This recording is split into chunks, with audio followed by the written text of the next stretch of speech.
Well, welcome, folks, to this edition of the 700 Club. Well, it looks like the prospect of a trade war with China has sent the Dow tumbling, the biggest loss of the year, about 3% of the Dow down, but some of the tech stocks took a big beating today, and you wonder what's happening.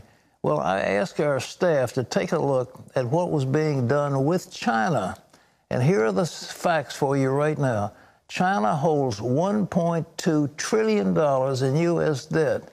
But here's the deal. We import $540 billion from China, and China imports $120 billion from us. So it's a huge disparity in trade. And if we put the screws to China, it's going to hurt them badly because we're taking a huge amount of their products into this country. But now the Trump administration has labeled China a currency manipulator. But they haven't touched their currency in 11 years. So it was 7 yuan to the dollar, and they've lowered it a tad in order to make their goods more competitive in America. But that's hardly what I would consider currency manipulation. But nevertheless, the disparity is huge. Gary Lane has got the report. China is receiving much of the blame for the market drop after escalating the trade war with the United States. The Treasury Department designated China a currency manipulator, giving the administration more tools to fight China's latest action. In the face of new tariffs by the Trump administration, China moved to weaken their impact by lowering the country's currency rate to less than 7 yuan to a dollar. That's the weakest level in more than 10 years. It's a very potent and a kind of a scary weapon to use in any trade battle. By devaluing the country's currency, China's central bank is giving American consumers an incentive to keep buying their products.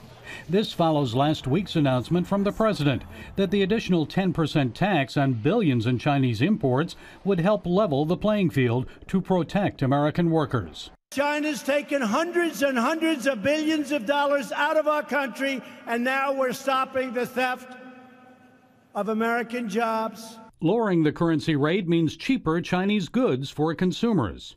President Trump claims the change amounts to a currency manipulation.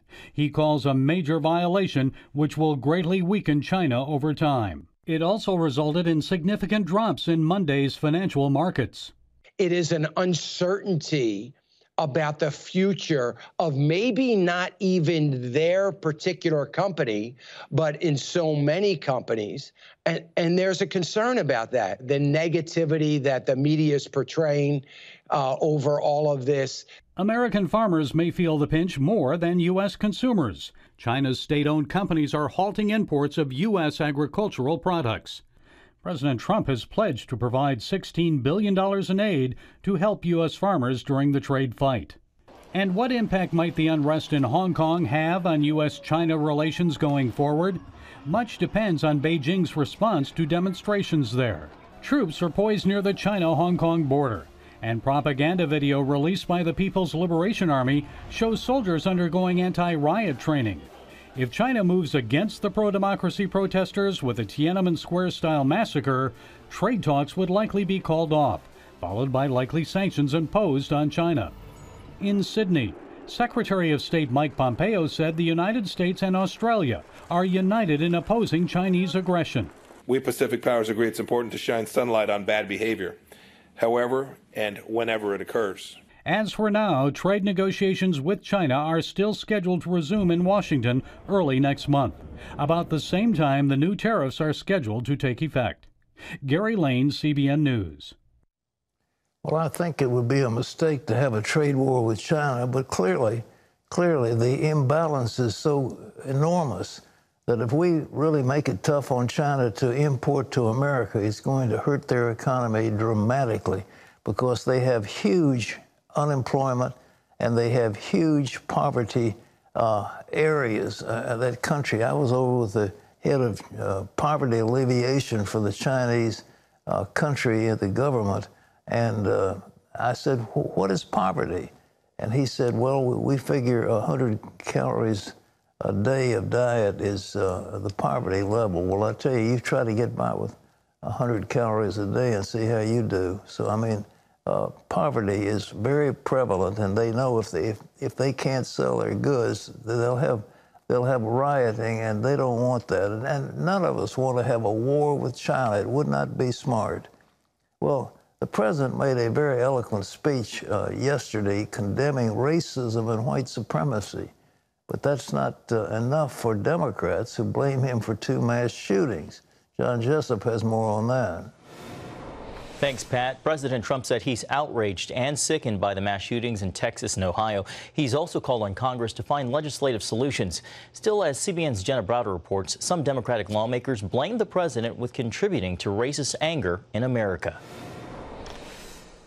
Following the deadly shootings in El Paso and Dayton, President Trump is condemning white supremacy and calling on lawmakers to come together to keep guns out of the hands of those with mental illnesses. Our nation must condemn racism, bigotry, and white supremacy. The president laying out his plan for how to address the problem. We must reform our mental health laws to better identify mentally disturbed individuals who may commit acts of violence. He wants to make sure those posing a potential threat don't have access to guns through red flag laws. Now is the time to set destructive partisanship aside, so destructive, and find the courage to answer hatred with unity, devotion, and love. The president's words, though, not enough for some Democrats who blame him for the attacks, even going so far as to slam the New York Times for this headline: Trump urges unity versus racism.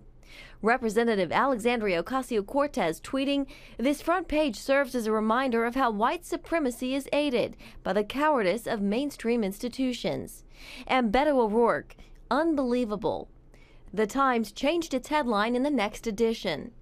All of this after 2 shootings within 13 hours rocked the nation. The El Paso shooter, targeting Hispanics, cased the Walmart before going in. And new video shows the Dayton shooter right outside the bar where he was shot by police. His sister was among those killed. At this vigil outside the Ohio State House, anguish turned to calls for action. Kristen Brown is a gun control advocate with the Brady campaign to end gun violence. She wants Congress to reinstate a ban on assault-style weapons and put restrictions on high-capacity magazines. We also need expanded background checks, and we need extreme risk laws, what the president today referred to as red flag laws. In Washington, Senate Majority Leader Mitch McConnell responded to the president's call to action. He's asked senators to begin reaching across the aisle to find solutions that don't limit people's constitutional right to gun ownership. Senator Lindsey Graham is working with Democrats on red flag laws, and Senators Joe Manchin and Pat Toomey say they've discussed their support for strengthening background checks with the president. And despite opposition from some Democrats, the mayor of El Paso says the president plans to visit Wednesday. In Washington, Jenna Browder, CBN News. Thanks, Jenna. Pat, back to you. I want to say something about personal here at CBN. Our head of our security, Chris Mitchell, is a wonderful human being, and he and his wife have essentially nurtured 2 of her nieces like their own children. These 2 nieces were both killed in that Dayton shooting, and so it was close to home. Chris is not with us this week. He's going out to be with the family, but it just shows nobody's spared this kind of thing. It's horrible. But, you know, again, we don't know how much mental illness is played in this, but I also think there's certain of the drugs that are being taken, the Prozac and so forth, that supposedly help disturb people. They also lead to fantasy, and out of the fantasy, these people are alienated. They don't really feel part of society, and there's a rage building up within them, but much of it is mental illness. Much of it is caused by the drugs that are being administered to them. So until we know what it is, it's not the guns that kill people, it's people that kill people, and it's horrible to see this going on. John? Thanks, Pat. The shooting in El Paso puts more attention on the polarized issue of border security. CBN's David Brody sat down with the head of U.S. Customs and Border Protection to discuss the situation, including charges of border concentration camps and the controversy over family separations. The hot issue of immigration is even hotter after the suspected El Paso shooter confessed to targeting Hispanics invading the country. Let's make no mistake, this was done by an individual who was sick, who was evil. Mark Morgan is acting commissioner of U.S. Customs and Border Protection, and he spoke with CBN News about the tragedy and whether rhetoric from President Trump is to blame. He is the one responsible for the murder of those individuals and nobody else. How concerned are you about some of the rhetoric? I think rhetoric is in one category, and then the acts of this individual, this depraved coward, is in another category. For the former Marine and FBI agent, the deadly shooting just adds to an already busy and controversial list. Recently, he's had to deal with accusations from far-left Democrats that the border detention centers are more like concentration camps. I was just outraged. I mean, it's unbelievable to me that's not just rhetoric. If somebody says, anybody says, that we're running concentration camps, that's just a lie. It's a flat-out lie. He says another flat-out lie is the notion family separation is an official administration policy. There's never been a family separation policy. It doesn't exist. It never will exist. It was a zero tolerance policy, which meant if you came here under Statute 1325, you came here illegally, that was a crime. Just like we do in the interior United States. If someone commits a crime and they go to jail, Child Protective Services take the children. Morgan says roughly 1 million people will illegally enter America this year. The challenge is that the U.S. system isn't equipped to deal with the increase in migrant families. Back in the 90s, 2000s, we reached over 1 million, but the majority of those were adult males, and we sent them back right away. Now, the majority, 65%, are family units and children. And because of our broken laws, they're released into the interior United States, never to be heard from again. That's what we have to focus on. Morgan says Congress must fix certain loopholes to discourage the heavy influx. They could pass legislation in 15 minutes and 85–90% of this crisis would go away. Do you have any hope that Congress will step up to the plate? I mean, it's been years, decades. None. They're not going to pass any meaningful legislation to address the loopholes in our legal framework. Despite Congress's inaction, Morgan, who also worked for President Obama, says President Trump has been a man of action. This president and this administration has done more to address this crisis than any other administration before. The government of Mexico has stepped up, and they are supporting this as a regional crisis in unprecedented ways like they have never done before. And that's a direct result of this president. And speaking of Mexico, that brings us to, yes, the wall. Is the wall being built? If so, how much of it, and what are the plans for the future? So the answer to that is yes, absolutely. The wall is being built. Right now, I think we're up to about 54, 55 miles of new wall that has been built. A recent Supreme Court decision allowing the administration to use Defense Department funding for construction will ramp things up. That's probably going to give us the ability to build in excess of 450 miles. The majority of that, we're going to have that done by the end of 2020. In Mark Morgan's busy world, he just focuses one day at a time. David Brody, CBN News, Washington. Thanks, David. Pat, back to you. Ladies and gentlemen, Congress has got to do something. We've got to change these immigration laws. And if people think that they can come here, claim asylum, and then walk into the country and then get lost, and we have millions of people. I know that there are Democrats that think, okay, if they come in and they're unregistered and then we'll give them all these government benefits, then they will become Democrats and they will vote Democratic. That's the plan. But we've got to put partisanship aside, ladies and gentlemen. We've got to do what's good for the country. And there's no nation on the face of the earth that can open its borders and allow everybody from anywhere in the world to come in and gain the benefits of citizenship. It can't be done. It would be insane. We don't have enough money to do it. No nation can afford this. And throughout history, you'll never find any nation that just suddenly opens up. America had great swaths of land, and so when the early settlers came in, they found plenty of land and there was no shortage of anything. But now we're looking at a different world, and there are billions of people on earth, and they cannot come to one country that is prosperous, because if they do, then that country won't be prosperous anymore.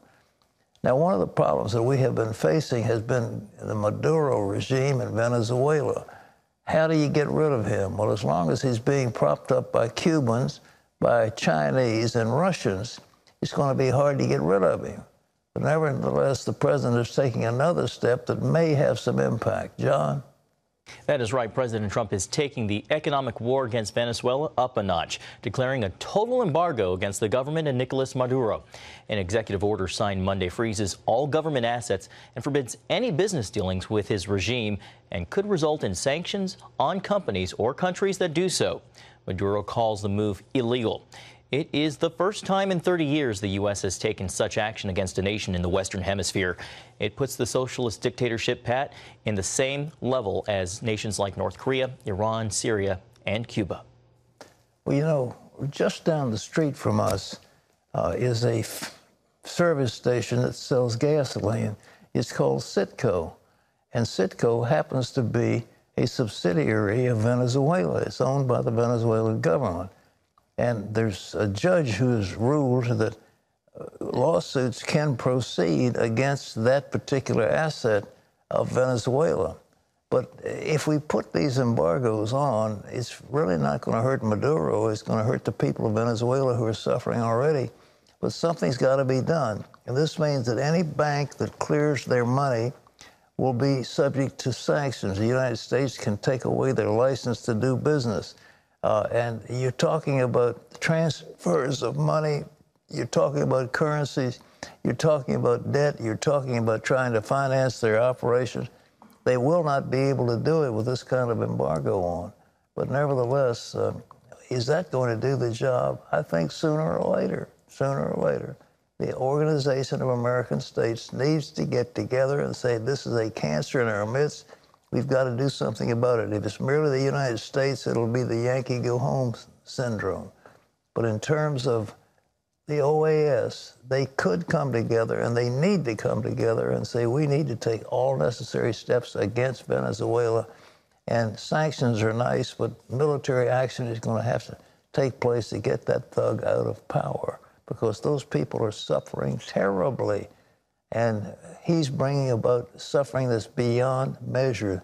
The inflation rate has gone into the millions, and their currency is worthless, and the people don't have any money, and they're suffering, and they need help.